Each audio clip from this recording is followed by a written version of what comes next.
Bonjour à toutes et à tous. Alors aujourd'hui, nous allons travailler sur un exercice qui va nous permettre d'avoir notamment une approximation du nombre pi. Alors c'est mieux en approfondissement parce qu'il y a un résultat que j'ai démontré dans la précédente vidéo que nous allons admettre. Sinon, tout est du programme de terminal, spécialité. Dans le descriptif de la vidéo, vous trouverez un polycopier en format PDF ainsi qu'un lien vers mon blog où vous pouvez trouver divers documents de maths experte et de maths spécialité. Et je continue à améliorer les corrections des sujets de bac 2022. L'énoncé, donc le rappel en question, l'intégrale de 0 à 1 de 1 sur 1 plus x carré dx est égal à pi sur 4. Alors, question 1, on considère la fonction g définie sur l'intervalle 0,1, fermé en 0, fermé en 1, par g de x égale x puissance 4, facteur de 1 moins x à la puissance 4. Petit a, justifier que pour tout réel x de l'intervalle 0,1, g de x égale x puissance 8, moins 4, x puissance 7, plus 6, x puissance 6, moins 4, x puissance 5, plus x puissance 4. Donc là, on peut remarquer que c'est une forme développée, alors qu'au départ, on nous donnait une forme factorisée de g de x. Question 1b, en déduire l'intégrale de 0 à 1 de g de x dx. Question 2, on considère la fonction f définie sur l'intervalle 0 à 1 par f de x égale g de x divisé par 1 plus x au carré. Petit a, justifier que pour tout réel x de l'intervalle 0 à 1, f de x égale x puissance 6, moins 4x puissance 5, plus 5x puissance 4, moins 4x au carré, plus 4, moins 4 divisé par 1 plus x carré. 2b, en déduire que l'intégrale de 0 à 1 de f de x dx est égale à 22 septièmes moins pi. Question 3, justifier que pour tout réel x de l'intervalle 0 à 1, demi de g de x inférieur égal à f de x inférieur égal à g de x. Question 2b, en déduire un encadrement du nombre pi entre deux rationnels. Alors la première fois que j'ai vu apparaître cette fameuse fonction x puissance 4 sur facteur de 1 moins x à la puissance 4, pour trouver une approximation de pi, c'était dans un manuel de terminale scientifique de M. Terraché, que j'ai prêté, qu'on m'a pas rendu. Alors j'ai essayé de retrouver un petit peu la démarche. Et puis, je me suis aperçu que, en allant un petit peu sur Internet, cette méthode était due à un certain D.P. Dalzell, ingénieur. Il a vécu 90 ans, faire des mathématiques, il paraît que ça conserve en général. Et donc, dans un article qui est payant, apparemment, le London Mathematical Society, volume 19, numéro 75, partie 3, juillet 1944. Vous savez tout. Alors, à propos du nombre pi, je ne saurais trop vous conseiller la lecture de ce livre que je trouve merveilleux. Le fascinant nombre pi de Jean-Paul Delahaye, informaticien et mathématicien français, né en 1952, aux éditions Belin, 1997. Je suis allé voir un petit peu sur Internet, on le trouve encore ce livre, je crois qu'il vaut 22 €, mais c'est une petite perle. À ce propos, pour ceux qui font maths experte, Monsieur Jean-Paul Delahaye avait aussi écrit un livre qui avait été d'ailleurs récompensé, qui s'appelait Merveilleux nombre premier. C'est très intéressant pour l'arithmétique de maths experte. Donc pour la question A, justifie que pour tout réel x de 0 à 1, g de x égale x puissance 8, moins 4 x puissance 7 plus x puissance 6, x puissance 6, moins 4 x puissance 5 plus x puissance 4. Alors nous, ce qu'on sait, c'est que g de x, c'est x puissance 4 facteur de 1 moins x à la puissance 4. Donc on va essayer de développer cette expression. Alors avant de la développer, x puissance 4, c'est un terme assez simple, donc je vais plutôt prendre 1 moins x à la puissance 4. Alors ceux qui font maths experte pourraient développer cette expression en utilisant la formule du binôme de Newton. Bon, je vais le faire autrement. On va utiliser juste une petite astuce en se disant que c'est 1 moins x le tout au carré. Et donc, on va obtenir que 1 moins x puissance 4, c'est tout simplement 1 moins 2x plus x au carré en développant l'identité remarquable, le tout au carré. Alors, il y a plusieurs façons de procéder. Moi, je vais vous proposer, par exemple, de regrouper 1 avec moins 2x. Bon, peu importe. Donc, 1 moins 2x, comme ça nous fait qu'un seul terme, plus x carré, le tout au carré. Et on va développer l'identité remarquable. Donc 1 moins 2x, le tout au carré, plus, alors pour une fois, je vais faire a carré plus b carré, ça fait x carré la puissance 2, ça fait x puissance 4, plus 2, le double produit. 1 moins 2x, facteur de x carré. Bon, on développe 1 moins, alors 2 fois 2x, 4x, le carré de 2x, 4x au carré, plus x puissance 4, plus, alors 2 fois x carré. Et pour gagner une ligne de calcul, 2 fois moins 2x fois x carré, on va obtenir moins 4x au cube.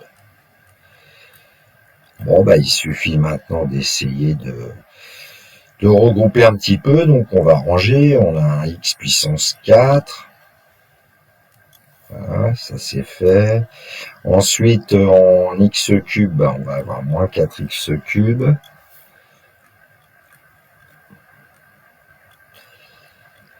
Ensuite, en x carré, on en a plus 4 plus 2, c'est-à-dire 6x carré. En ce qui concerne les x, donc ça c'est fait. On a moins 4x. Et puis, il nous reste 1. Voilà, là, on obtient évidemment un polynôme du 4e degré.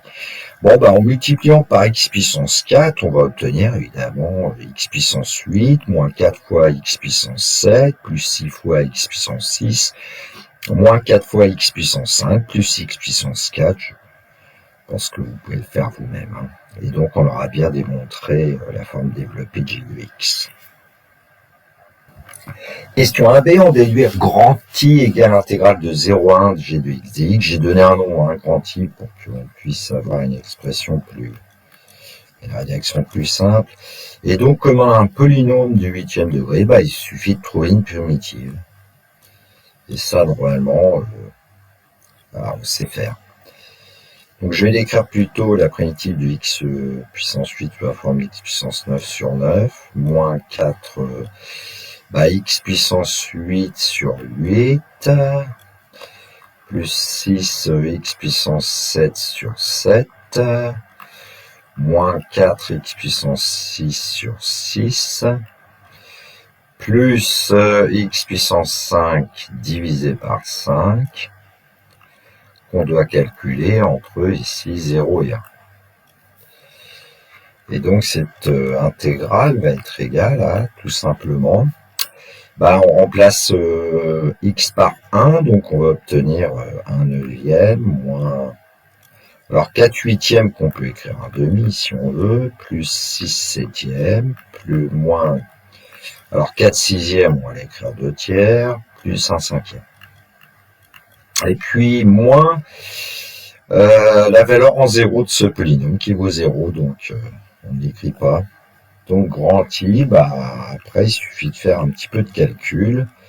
Alors c'est pas très marrant, moi je l'ai pas fait dans le polycopier de correction. On va essayer quand même de voir comment on peut peut-être procéder. Alors on peut peut-être regrouper 1 neuvième avec moins 2 tiers en écrivant moins 2 tiers sous la forme 6 neuvièmes. Hein.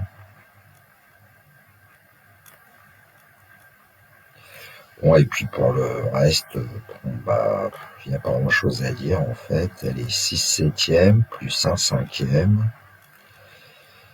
Et puis il y a aussi un moins 1 demi. Donc 1 neuvième moins 6 neuvièmes, on va trouver moins 5 neuvièmes.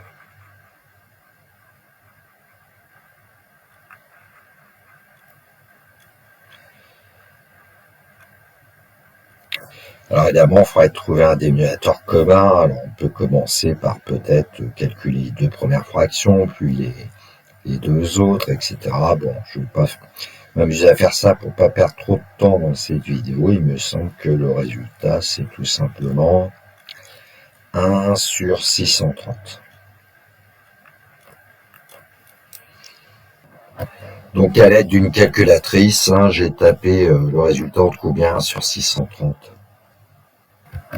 Alors une petite remarque, l'intégrale c'était aussi l'intégrale de 0,1 de x puissance 4 multiplié par moins x à la puissance 4 dx. Alors on pourrait se poser la question de se dire, mais après tout, est-ce qu'on pourrait utiliser une intégration par partie?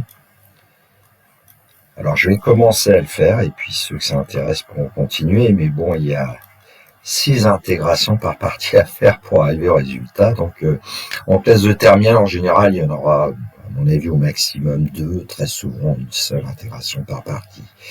Alors, je vais le faire un petit peu en direct.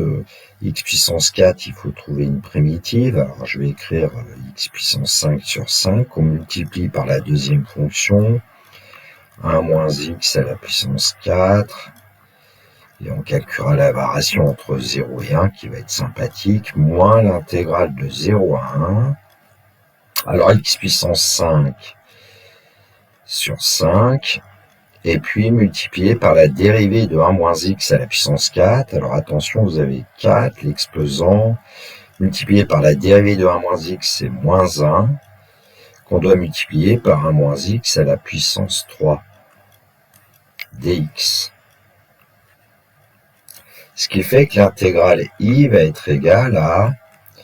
Alors, ce qui va se passer, c'est qu'ici, pour la primitive qu'on a trouvée, x puissance 5 sur 5 fois moins x à la puissance 4, la variation entre 0 et 1, ça fera toujours 0. Et donc, il restera que l'intégrale. Et à chaque fois, ça sera comme ça.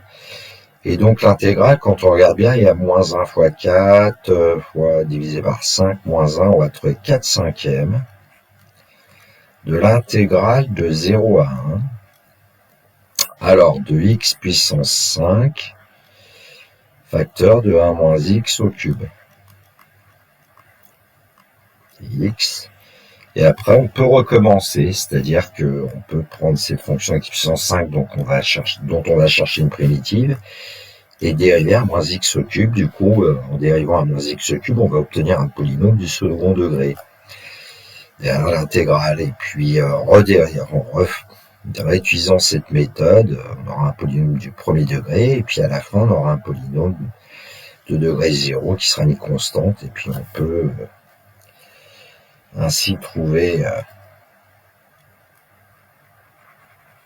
quanti. Bon, c'est en préparant la vidéo ce matin que je me suis aperçu qu'on aurait pu faire aussi plusieurs intégrations par partie successives. Bon. Question 2a, justifie que pour tout réel x de l'intervalle 0,1, f de x égale x puissance 6 moins 4x puissance 5 plus 5x puissance 4 moins 4x carré plus 4 moins 4 divisé par 1 plus x au carré. Et nous, on sait que f de x c'est g de x sur 1 plus x au carré, que j'ai écrit sous la forme x puissance 8 moins 4 x puissance 7 plus 6 x puissance 6 moins 4 x puissance 5 plus x puissance 4 divisé par x carré plus 1. J'ai préféré écrire x carré ici en premier. Alors pourquoi? Parce que vous verrez dans le post-bac que normalement on effectue une division euclidienne. Et donc c'est ce que je vais vous proposer pour commencer. Alors c'est pas ce qu'il faudrait faire a priori peut-être en classe de terminale, il suffirait en classe de terminale, là, de partir de l'expression qu'on vous donne et puis de mettre tout le monde au même dénominateur pour trouver le résultat. Donc dans le post-bac, ce sera une méthode de division. Alors avant de voir cette division de polynômes, on va refaire une petite division de l'école primaire, même si apparemment on ne pose plus les divisions comme ça. Bon. Je vais prendre justement 22 septièmes. 22 divisé par 7. Alors voilà. En tout cas, comme moi j'ai appris quand j'étais jeune. Donc dans 22, combien de fois 7? Il va 3 fois. 3 fois 7, 21. On met un signe moins, et puis on place le reste. 22 moins 21, ça voit. Au passage, ça veut dire que 22, c'est 7 fois 3, plus 1. Alors pour des gens qui suivent les maths expertes, c'est naturel. Pour les autres, j'espère que vous voyez ce qu'on est en train de faire. Et puis on peut d'ailleurs poursuivre la division pour essayer de trouver une valeur, par exemple décimale, qui va approcher 22 divisé par 7. Donc on pose une virgule, on ajoute un 0 ici, c'est dit dans 10, combien de fois 7? Il y va une fois 7, 7, tout est 10, il reste 3. Bon, moi quand j'étais élève, on mettait pas forcément derrière les soustractions, mais avec les polynômes, on va en avoir besoin, il reste 3. Et puis à nouveau, on pose un 0, et puis il y va dans 30, combien de fois 7? 4 fois 7, 28, il reste 2.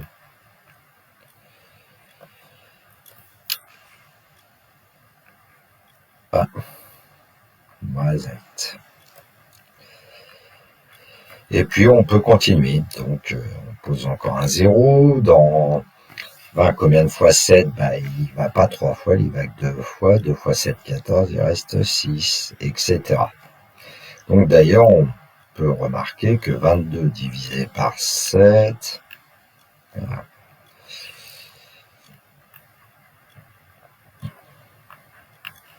est environ égal à 3,142, tiens, environ 3,14. Alors pour la petite histoire, il y a beaucoup de gens qui prennent comme valeur approchée de pi ce nombre 22 septièmes. Moi, quand j'étais enfant à l'école primaire, je me souviens que un de mes grands frères, qui passait un CAP de menuiserie, me disait, le nombre pi, nous, on l'approche par 22 septièmes, parce qu'à l'époque, il n'y avait pas de calculatrice, il fallait faire tous les calculs à la main, et voilà, ils étaient courageux. Donc voyons ce procédé. Donc en fait, on prend le terme de plus haut degré, x puissance 8, et on se dit combien de fois il y a x carré dans x puissance 8, donc on doit pouvoir se dire que ça fait x puissance 4. 6. Moi, ça va être que de bêtises, le distrait. Et donc x puissance 6, on va le multiplier par x puissance 2, et on va écrire x puissance 8, mais on va aussi calculer x puissance 6 multiplié par plus 1, donc plus x puissance 6. Alors précaution, parce que comme on va soustraire, on a intérêt à mettre soit des parenthèses, soit l'expression qu'on a trouvée, on change tous ces signes, puis ensuite on ajoute. Bon, c'est comme vous voulez. Donc on va effectuer cette opération, les x puissance 8 évidemment vont disparaître. Alors on va quand même mettre le terme de plus haut degré, moins 4 x puissance 7. Ensuite il va falloir faire 6x puissance 6 moins x puissance 6, donc il va nous en rester 5.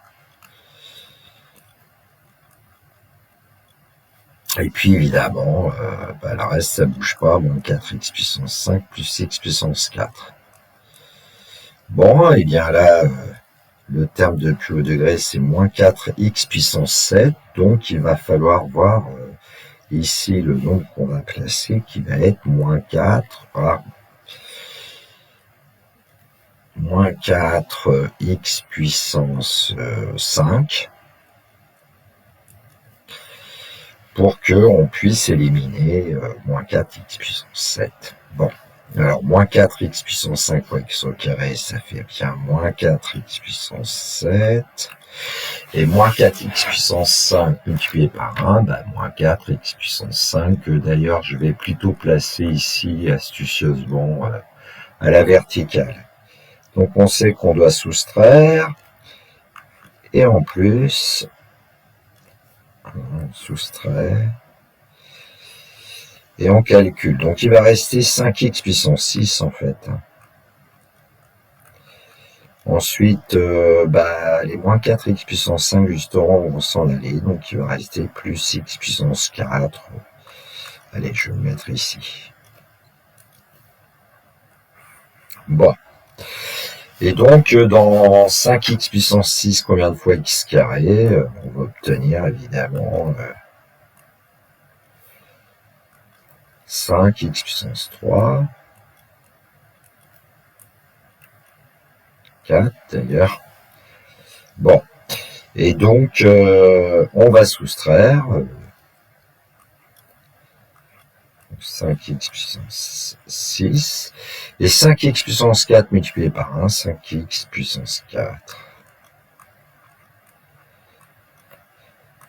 Voilà, et en effectuant l'opération, x puissance 6 s'en vont, il va nous rester moins 4 x puissance 4.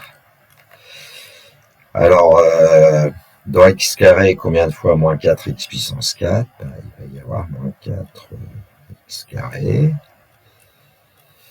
Donc ici, on va avoir moins 4 x puissance 4, qu'on va soustraire, et moins 4x au carré fois 1, moins 4x carré. On va avoir la place. Aïe, aïe, aïe. Donc on effectue le calcul, il va nous rester 4x carré. Dans 4x carré, combien de fois x carré ? Il va y avoir 4 fois. Et puis on va obtenir 4 fois x carré, plus 4 fois 1 cercle plus 4, qu'on doit soustraire. Et donc il va nous rester, tout en bas, il va nous rester moins 4.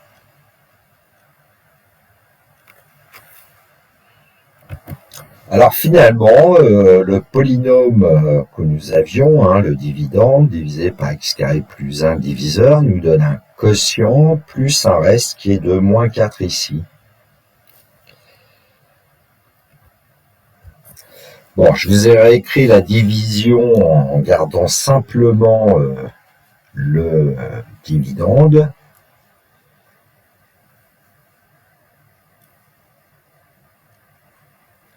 Le diviseur. Ensuite, le quotient que nous avons trouvé, et enfin le reste. Et donc on va pouvoir dire que le dividende est égal au diviseur multiplié par le quotient, et puis ici plus le reste, mais le reste c'est moins 4. Et donc en divisant par x carré plus 1, on va obtenir en fait l'expression qui était donnée dans l'énoncé. Donc voilà d'où vient cette expression. Bon, revenons à cette question de A. En fait, le deuxième membre, je lui ai donné un nom, je l'ai appelé U de X, et puis on va essayer de montrer que le deuxième membre est égal au premier membre, c'est-à-dire F de X. Alors, pour réduire au même dénominateur, on va avoir besoin en fait de multiplier par x carré plus 1 tout ce qu'il y a au départ. Alors, je ne voudrais pas faire trop de calculs, et donc je vais essayer de vous montrer comment on peut procéder. Le x puissance 6 va falloir le multiplier par x au carré plus 1. Et donc, qu'est-ce qu'on va obtenir ? X puissance 6 fois x carré x puissance 8 plus x carré. Ensuite, nous avons moins 4x puissance 5 à multiplier par x carré plus 1. Donc, ça va nous donner moins 4x puissance 7 moins 4x puissance 5. Passons au terme suivant, 5x puissance 4. On doit le multiplier par x carré plus 1, plus 5x puissance 6, plus 5x puissance 4.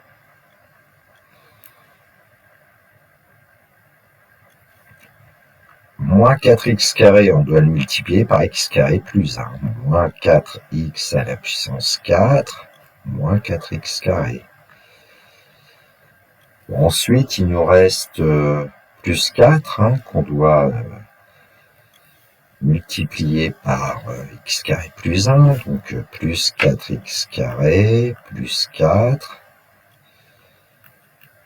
Et puis, il va nous rester un moins 4 ici. Bon.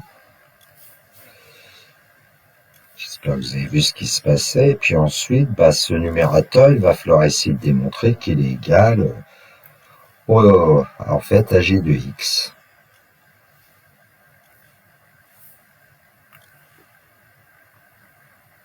Alors, le numérateur qu'on avait ici. Bon. Alors, ça se passe bien pour x puissance 8. Hein. On a bien x puissance 8. Ah, misère. Le x puissance 8, on l'a. Moins 4x puissance 7, on va l'avoir aussi, hein, grâce à ce terme-là. Ensuite, il nous faut 6x puissance 6. Et bien ici, on a un 5x puissance 6 et on lui ajoute... c'est ici que j'ai commis une erreur de calcul, c'est pas x carré, hein, c'est x puissance 6, je sais pas ce que j'ai foutu. Oh là là, mazette. Fait que des bêtises. Voilà, donc quand on va ajouter le x puissance 6 qu'on avait ici avec le 5x puissance 6, on va obtenir 6x puissance 6. Moins 4x à la puissance 5, on l'obtient ici. Alors ensuite, il doit y avoir plein de choses qui doivent s'éliminer. Alors on va déjà, pour x puissance 4, se dire qu'on avait 5x puissance 4 moins 4x puissance 4, ça nous donne le x puissance 4 qu'on avait ici. Et puis ensuite, il y a un certain nombre de choses qui vont s'en aller. Moins 4x carré avec 4, avec moins 4. Bon. Donc on obtient bien le résultat qu'on voulait. Bon, dans le polycopier, ça sera beaucoup plus propre que ce que je viens de faire, bien sûr. Question 2b, on déduire que l'intégrale de 0 à 1 de f de x dx c'est 22 septièmes moins pi. Alors j, c'est l'intégrale de 0 à 1 de f de x dx. Donc grand J, ça va être cette expression, intégrale de 0 à 1 du polynôme de degré 6 ici, moins 4 sur 1 plus x carré dx. Alors ce qu'on va faire, c'est qu'on va utiliser la linéarité pour dire que en fait, grand J, c'est cette intégrale dx. Alors je vais gommer un petit peu. Moins l'intégrale de 0 à 1 de 4 sur 1 plus x carré dx. Bon, ici, on va obtenir moins 4 fois l'intégrale de 0 à 1 de 1 sur 1 plus x carré dx. Donc, on va pouvoir utiliser le rappel. Et puis, pour la première intégrale, il faut trouver une primitive. Donc, x puissance 7 sur 7 moins 4 fois x puissance 6 sur 6 plus 5 fois x puissance 5 sur 5 moins 4 fois x puissance 3 sur 3 plus 4x. Et cette fonction devra calculer la variation entre 0 et 1. Bon, donc grand J va être égal à... Alors pour la variation entre 0 et 1, quand x vaut 0, ça donne 0, donc il va nous rester 1 septième, moins alors 4 sixièmes, c'est 2 tiers, plus 1, moins 4 tiers, plus 4. Et puis ici, c'est en fait moins 4 fois pi sur 4, puisque le rappel nous disait que l'intégrale de 0 à 1 de 1 sur 1 plus x carré dx, c'est pi sur 4, ce qui va nous donner, en fait, en simplifiant, moins pi.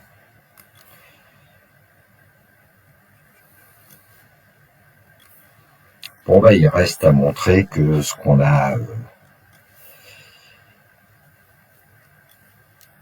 au départ vaut 22 septièmes. Donc, petit calcul, 1 septième moins 2 tiers plus 1 moins 4 tiers plus 4, 1 septième moins 6 tiers plus 5, 1 septième plus 3, puisque moins 6 tiers ça fait moins 2 plus 5 plus 3. Donc 22 septièmes, en fait, c'est 22 septièmes, c'est 3 plus 1 septième. On avait vu avec la division euclidienne tout à l'heure d'ailleurs. Donc conclusion, l'intégrale de 0 à 1 de f de x dx est bien égale à 22 septièmes moins pi. Question 3, justifier que pour tout réel x de l'intervalle 0, 1, demi de g de x inférieur égal à f de x inférieur égal à g de x. Ça me rappelle quand même que f de x c'est g de x sur 1 plus x carré. Bon, je pense qu'on voit bien qu'il va falloir s'intéresser à 1 plus x carré et puis essayer de faire en sorte de pouvoir démontrer cette double inégalité. Alors, qu'est-ce qu'on sait, nous x appartient à 0, 1, ce qui fait que si on s'intéresse au dominateur et notamment à x carré, lui, il est aussi compris entre 0 et 1. Puisque x est compris entre 0 et 1, on passe au carré avec des nombres positifs, on ne change pas le sens. On va ajouter 1. Donc on va obtenir le dominateur, 1 plus x carré, qui va être compris entre 1 et 2. Bon, alors comme c'est au dominateur, on va passer à l'inverse, et en passant à l'inverse, attention, on va changer le sens des inégalités. On passe à l'inverse des nombres strictement positifs, et donc on va obtenir que 1 sur 1 plus x carré, eh bien, il va être plus grand ou égal à 1,5, et va être inférieur ou égal à 1.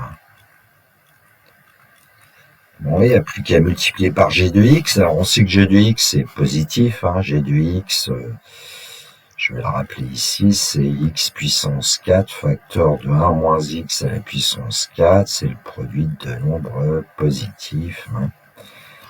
Et donc, en multipliant par g de x, qui est positif, on va obtenir 1 demi de g de x inférieur égal à g de x divisé par 1 plus x carré inférieur égal à g de x. Ce qui fait que on va obtenir 1 demi de g de x inférieur égal à ce qu'on voulait, c'est-à-dire f de x inférieur égal à g de x.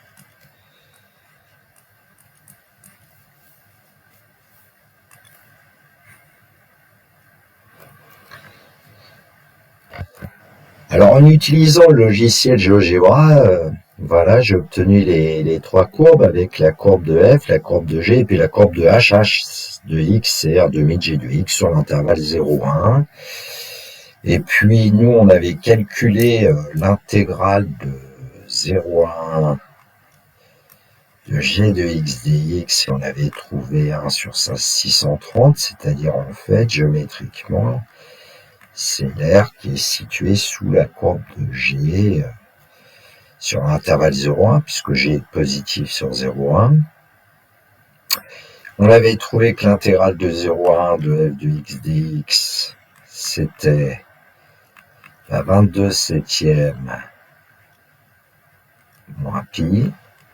Et puis évidemment, l'intégrale de 0 à 1 de h de x dx, ça va être la moitié de 1 sur 630, puisque h de x, c'est un demi de g de x. Bon, ça va nous amener à la question suivante. Question 3b, on déduire un encadrement du nombre pi entre deux nombres rationnels. Alors nous, on vient de voir que quel que soit x appartient à 0,1, un demi de g de x inférieur égal à f de x, inférieur égal à g de x. Et donc, par intégration d'inégalité, on va obtenir l'intégrale de 0 à 1 de 1 demi de g de x dx inférieur égal à l'intégrale de 0 à 1 de f de x dx inférieur égal à l'intégrale de 0 à 1 de g de x dx. Alors, par linéarité de l'intégrale, quand vous avez l'intégrale de 1 demi de g, on peut l'écrire aussi 1 demi de l'intégrale de 0 à 1 de g de x dx. Ce qui fait que, comme on connaissait le résultat ici, c'était 1 sur 630, de l'intégrale de 0 à 1 de g de x dx, plus petit que ou égal à 22 septièmes moins pi, qui va donc être supérieur ou égal à la moitié de 630, c'est-à-dire 1 sur 1260. Bon, en traitant la première inégalité, on va pouvoir dire que pi va être inférieur ou égal à 22 septièmes moins 1 sur 1260. Et puis en traitant la deuxième inégalité, on va d'abord traiter ça pour obtenir ça, et en traitant la deuxième inégalité, on va obtenir que 22 septièmes moins 1 sur 630 est inférieur ou égal à pi. Et donc, on a un encadrement de pi. Bon, il suffit maintenant de calculer un petit peu, évidemment, le premier membre et le troisième membre. Alors, en multipliant pour 22 septièmes par 90, pour obtenir le même dénominateur que 1 sur 630, on va obtenir 1980 sur 630, moins 1 sur 630. Je vais en profiter tout de suite pour dire que c'est 1979 sur 630, inférieur ou égal à pi. Et inférieur ou égal à... Alors ici, il faut mettre sur 1260. 1260, c'est le double de 630, donc on va avoir besoin du double de 1980. Donc 6, je crois que ça va nous donner ça. 3960 sur 1260, et donc 3959 sur 1260. Bon, on a répondu à la question. Bon, si on voulait le même dénominateur aussi au premier membre, il suffit de multiplier par 2 ici. On va obtenir 3958 sur 1260.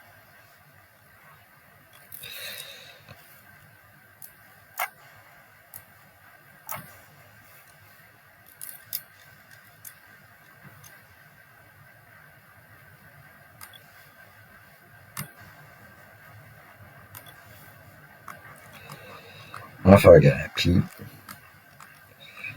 inférieur ou égal à 3959 sur 1260. L'avantage, c'est qu'on voit que l'amplitude de l'intervalle, c'est 1 sur 1260. Bon, un complément que je vous fais voir avec le corrigé, en fait, 1979 sur 630, on peut montrer que c'est environ égal à 3,141,270. Bon, le nombre de pi, en utilisant une calculatrice, par exemple, elle nous donne 3,141,592. Et puis 3959 sur 1260, on trouve environ 3,142,063. Bon, je vous ai fait un petit dessin ici pour vous placer quand même les nombres. Nous, ce qu'on a obtenu, c'est pi entre 1979 sur 630 et 3959 sur 1260. Si on prend le milieu de ce segment AC ici, le point I, on va obtenir facilement 7917 sur 2520, qui va être assez proche du nombre pi. Après, j'ai fait apparaître 22 septièmes quand même, parce qu'en général, on retient historiquement 22 septièmes. Alors, 22 septièmes moins pi, c'était inférieur ou égal à 1 sur 630. 1 sur 630, c'est un peu plus petit que 1 sur 500, c'est-à-dire 2 sur 1000, 2 millièmes. Et donc, on peut dire que la valeur absolue de 22 septièmes moins pi est inférieure ou égale à 2 millièmes. Voilà, bon. Ça vous fait conserver en définitive que les deux premiers chiffres, hein, mais bon, ça nous donne pi environ égal à 3,14, qui est quand même bien connu.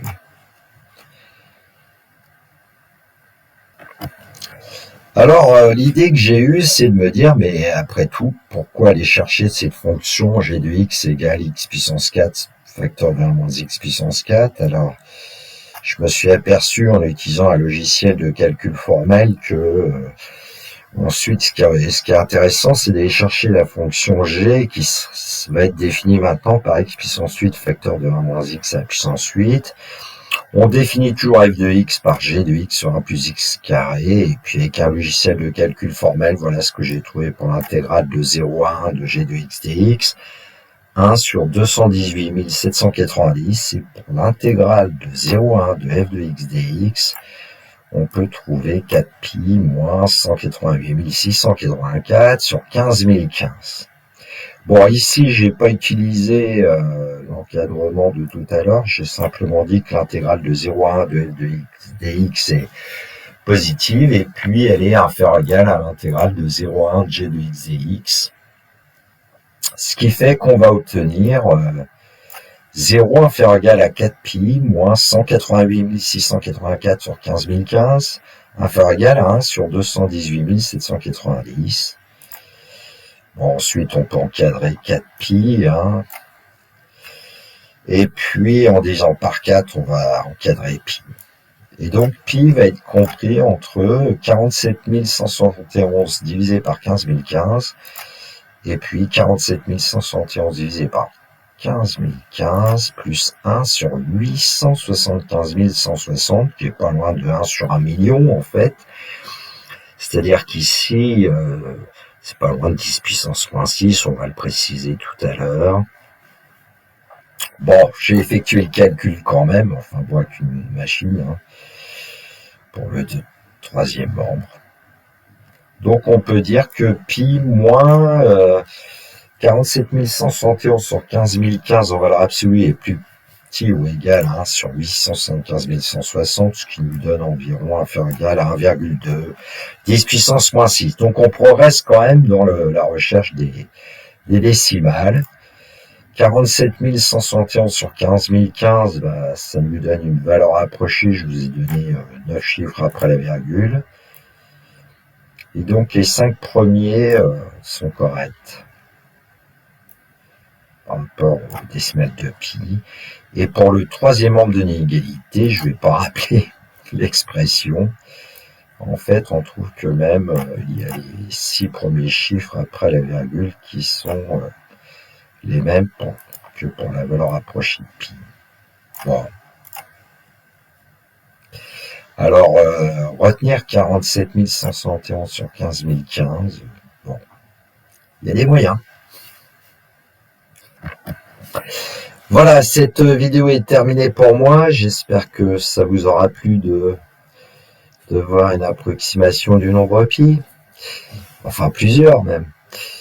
Il me reste à vous souhaiter une très belle journée en ce 3 mars 2025. Prenez bien soin de vous, que la force soit avec tous les étudiants. Et puis, il me reste à vous dire le classique au revoir.